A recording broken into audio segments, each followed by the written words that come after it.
അടിപൊളിയായിട്ടുണ്ടല്ലോ, സൂപ്പറായിട്ടുണ്ടല്ലോ നിന്നെ കാണാനായിട്ട്. അല്ലെങ്കിൽ ഞാൻ സൂപ്പർ അല്ലേ? നീ സൂപ്പറാണ്. എന്തോ കാര്യം ഉണ്ടല്ലോ. എന്ത് കാര്യം? നിങ്ങള് സോപ്പിടുന്ന കേട്ടാ എനിക്ക് അറിഞ്ഞൂടെ. പിന്നെ നിന്നെ സോപ്പിട്ടിട്ട് എനിക്ക് എന്ത് കിട്ടാനാണ്? കാര്യം പറ. കിണറിലെ വെള്ളമൊക്കെ വറ്റി തുടങ്ങിയിട്ടുണ്ട് കേട്ടാ. ഈ വേനല്ലെങ്കിലും നേരാക്കണത്. ആര് നേരാക്കണം? കുറച്ച് ചെലവുണ്ടെന്ന്. ഒരു 10-25,000 രൂപയെങ്കിലും ഇല്ലാതെ നിന്ന് മണ്ണെടുക്കാൻ പറ്റുമോ? കണ്ടുപിടിച്ചോ? കണ്ടുപിടിച്ചോ എന്നോട് പറഞ്ഞാൽ മതിയല്ലോ. ഉണ്ടാക്കേണ്ടത് ഞാൻ തന്നെയാണല്ലോ. പിന്നെ കാശുണ്ടാക്കാനുള്ള വഴി പറഞ്ഞാൽ നിനക്കിട്ട് പറ്റൂല. എന്താണ് പുതിയ വഴി? എടി, ആ പൈപ്പ് ലൈനിന്റെ അവിടെ ഒരു 4 സെന്റ് സ്ഥലം കിടപ്പുണ്ട്. ഇന്നലെ ആ സുരേഷ് പറഞ്ഞാണ്. ഞാൻ പറഞ്ഞത് നമുക്കൊന്നും ഇപ്പൊ നടക്കണ കാര്യമല്ല. അവൻ പറഞ്ഞത് ഇപ്പൊ ഒരാഴ്ച കൊണ്ട് അങ്ങോട്ട് മറിയോ, അത് എന്തെങ്കിലും ചില്ലറ കിട്ടുന്ന കാര്യമാണ്, വേണമെങ്കിൽ കൂടും പറഞ്ഞു. ഞാൻ പറഞ്ഞത് നമ്മുടെ കയ്യിലിപ്പോ ഒന്നും ഇല്ല, പൈസ ഒന്നും. ഒന്നുമില്ല എന്ന് പറഞ്ഞാണ് ഇങ്ങനെ ഒന്നുമില്ലാതാവണത്. എടി, 1 ലക്ഷം രൂപ കൊടുത്താൽ മതി. 10 പേരുണ്ടെന്നതില് അതൊരാഴ്ച കൊണ്ട് മറിഞ്ഞു കഴിഞ്ഞാൽ എല്ലാവർക്കും അത്യാവശ്യം കുഴപ്പമില്ലാത്ത കാശ് കിട്ടുമെന്ന്. പിന്നെ എന്നെ പറ്റിക്കണം. എന്നെ പറ്റിച്ച് എത്ര കാശാണ് പോയേക്കണ എന്റെ കാര്യം എന്ന് പറഞ്ഞാൽ 1 ലക്ഷം രൂപ ഉണ്ടെങ്കിൽ കാര്യം നടക്കും. അത് തന്നെ. ഞാൻ ആലങ്ങാട് വരടി. എടി, അല്ലാതെ തന്നെ കാണാൻ നല്ല രസമുണ്ടല്ലോ. എന്തിനാണ് മാലയും കഴിച്ചിട്ടുണ്ട്? എടി, സ്ഥലം മേടിച്ചിട്ടേക്കണല്ലേ അത്. എവിടെ സ്ഥലം മേടിച്ചിട്ടു? നിങ്ങളുടെ പേരിൽ മാത്രമൊന്നുമല്ലല്ലോ. അതിനെന്താണ് 25 പേരുണ്ടെങ്കിൽ 25 പേർക്കുള്ള ഷെയർ കിട്ടൂലേ? എന്റെ മാല തന്നിട്ട് നിങ്ങൾ സ്ഥലം മേടിക്കണ്ട. എടി, പറയണേക്കടി, ഒരു മാസത്തൊരു തിരിമറി ഉണ്ടാവുള്ളൂന്ന്. ഒരാഴ്ച കൊണ്ട് അടുത്ത ആള് വരും അതിന്. ഒരാഴ്ച 2 ദിവസം പറഞ്ഞ എന്റെ പാസ്വേഡ് നിങ്ങൾ മേടിച്ചോണ്ട് പോയത്. ഇതിനോടൊക്കെ പറഞ്ഞിട്ട് എന്ത് കാര്യമുണ്ട്? ഒരു കാര്യം വന്നു കഴിഞ്ഞാൽ ഒരു സപ്പോർട്ട് ഉണ്ടെങ്കിലല്ലേ എന്തെങ്കിലുമൊക്കെ ഉണ്ടാക്കണത്. എന്റെ വള എവിടെ? ഇതൊക്കെ എടി, കൂടുതൽ വർത്താനം പറയണത്. എനിക്ക് ആ മാല തരാൻ പറ്റൂല്ലേ? എന്താണ് തരാത്തത്? അല്ലേ തന്നെ ഇപ്പൊ നിന്നോട് ചോദിക്കണേ. പൊട്ടിച്ചെടുത്താ പോലെ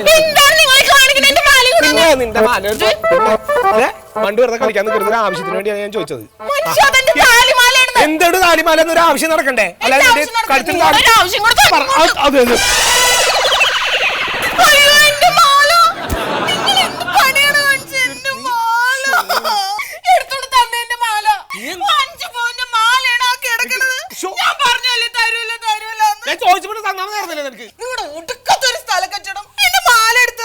എന്തൊരു കഷ്ടം. എടി, നീന്താൻ അറിയാൻ പാടില്ല. ഞാൻ അങ്ങനെ കിണറ്റിലിറങ്ങണത്. നിങ്ങൾ ഇറങ്ങി എടുത്തേ പറ്റുള്ളൂ. നിങ്ങൾ തമാശ കളിക്കണം. 5 പവന്റെ മാലയാണത്. നോക്കട്ടെ, ആരെങ്കിലും കിട്ടുമോ നോക്ക. ആരെ കിട്ടുമെന്ന് നിങ്ങൾക്ക് എന്താ ഇറങ്ങിയെടുത്താല്? നീ എന്തീ പറയണം? അപ്പൊ ഞാൻ അങ്ങോട്ട് പോയിക്കോട്ടെ, എന്നാലും നിനക്ക് മാല കിട്ടിയാ മതി. എന്തിനാ കടന്ന് ഒട്ടവസിക്കണത്? നോക്കട്ടെ, എന്തെങ്കിലും വഴി ഉണ്ടാ നോക്കട്ടെന്ന്. വല്ല ഫയർഫോഴ്സിനെങ്ങാനും വിളിക്കാവോ? പിന്നെ മാല എടുക്കാൻ വേണ്ടി ഫയർഫോഴ്സ് വരല്ലേ? അല്ലാതെ എനിക്ക് നീന്തൽ അറിയാത്ത എനിക്ക് കിണറ്റിലിറങ്ങാൻ പറ്റുമോ? ഇതൊരു കഷ്ടം ആലോചിച്ച് നോക്കി. ഞാൻ സുഗതമാമനെ ഒന്ന് വിളിച്ച് പറഞ്ഞാലാ? പിന്നെ സുഗതമാമൻ കിണറ്റിലിറങ്ങാൻ ഇങ്ങോട്ട് വരണേ. അയാള് MLA ആണ്. ഫയർഫോഴ്സ് വരൂലേ? MLA നിങ്ങളൊന്ന് വിളിക്കുന്നു. എടി, ഞാൻ വിളിച്ച ശരി. അയാൾക്ക് വോട്ട് ചെയ്യാത്ത കാരണം ഭ്രാന്താണ് എന്നോട്. നിങ്ങളോട് പറയണ സമയത്തുണ്ടല്ലോ.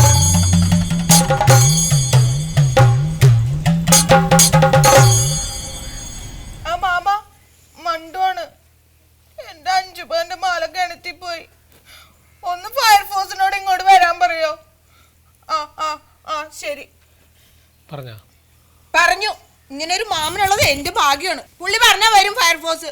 നീ ഇങ്ങനെ കിടന്ന് ചാടല്ലടി. ഞാൻ മനഃപൂർവ്വം ചെയ്തല്ലല്ല. നീ കിടന്ന് കൈയും കാലിട്ട് അടിച്ചോണ്ടല്ലേ ഇത് പോയത്. അല്ലാതെ എന്താണ് ഇപ്പൊ എന്റെ കുറ്റമാ? ഞാൻ മനഃപൂർവ്വം കളഞ്ഞാണ് അതിലേക്ക്. അതെ. അവനെങ്ങാനും വിളിച്ചെന്നിട്ട് ചോദിച്ചാലേ, നീ വെള്ളം കോരുമ്പോ ഈ കയറി ഉടക്കിട്ട് അങ്ങോട്ട് വീണാന്ന് പറഞ്ഞാൽ മതി കേട്ടാ.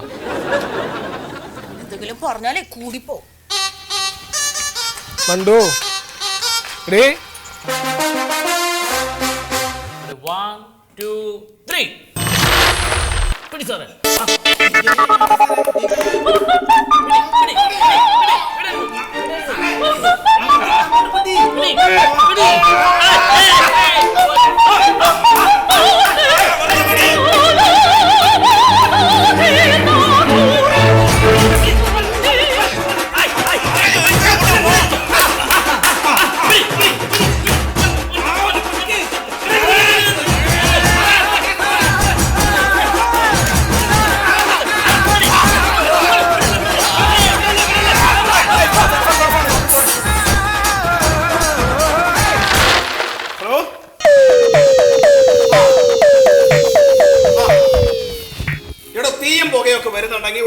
വെള്ളം എടുത്ത് ഒഴിക്ക്.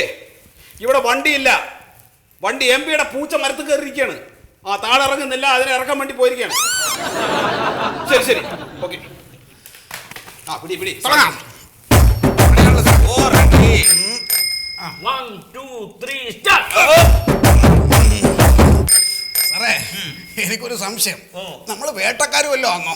അതെന്താ? കുറച്ച് ദിവസമായിട്ട് നമ്മൾ പട്ടി, പൂച്ച, കോഴി ഇതിനെ പിടിക്കലാ പണി.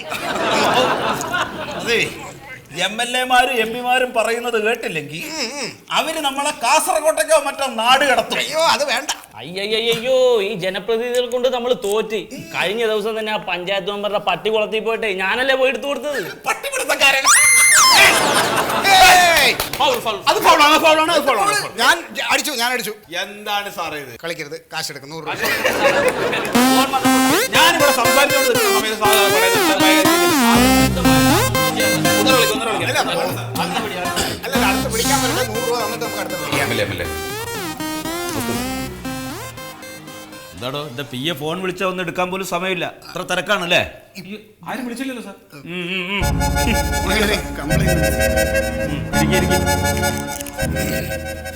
എന്താ ഇവിടെ ഗുസ്തി മത്സരം?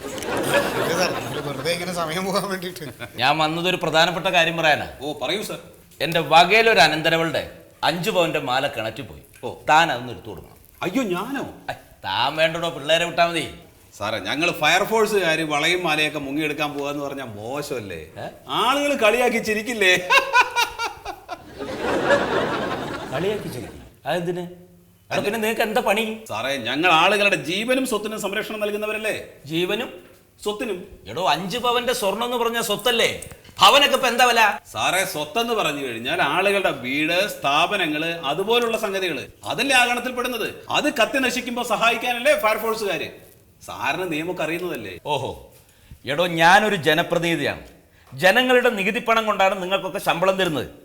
ഒരു ജനപ്രതിനിധിയായി ഞാൻ പറയുന്നത് തനിക്ക് കേൾക്കാൻ പറ്റില്ലെങ്കിൽ വേണ്ടടോ, ഞാൻ വേറെ വഴി നോക്കാം. അയ്യോ വേണ്ട സാർ. സാർ ദേഷ്യപ്പെടണ്ട, ഞാൻ അന്വേഷിക്കാന്നല്ല. പോ, നമുക്ക് അത്രയും വേണ്ടപ്പെട്ട ആൾക്കാർ അതാ കേട്ടോ. ശരി ശരി, ഇപ്പൊ തന്നെ പോണം. ഓ ആയിക്കോട്ടെ.